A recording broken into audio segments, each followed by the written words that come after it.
അത് മുമ്പോട്ട് വരാൻ സാധിച്ചു. ഏതായാലും ആദ്യം ക്ഷേത്രത്തിൻ്റെ ഉദ്ഘാടനം ചെയ്തു. ഇന്നലെ പരമപവിത്രമായ ഭഗവദ്ധ്വജം, ധർമ്മത്തിൻ്റെ പ്രതീകമായിട്ടുള്ളത്, വിജയത്തിൻ്റെ പ്രതീകമായിട്ടുള്ളത് ലോക ഗുരുസ്ഥാനത്തേക്ക് ഭാരതം വരുന്ന സമയത്ത് ആ ഭാരതത്തെ ലോക ഗുരുസ്ഥാനത്ത് കാണാൻ ലോകം തയ്യാറാകുന്ന അതിൻ്റെ പ്രധാനപ്പെട്ട പ്രതീകമായിരിക്കുന്ന ഭഗവദ്ധ്വജം തന്നെ. അല്ല, അതിനിടയിൽ പലരും ഉന്നയിക്കുന്ന ഒരു ചോദ്യമുണ്ട്.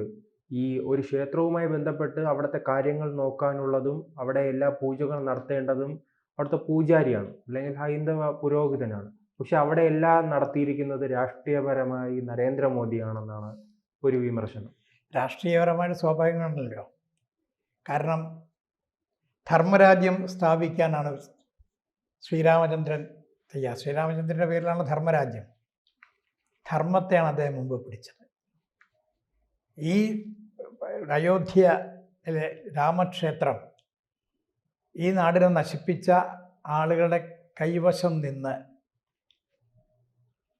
ഏകദേശം 500 വർഷക്കാലം പോരാടിയിട്ട് നേടിയതാണ്.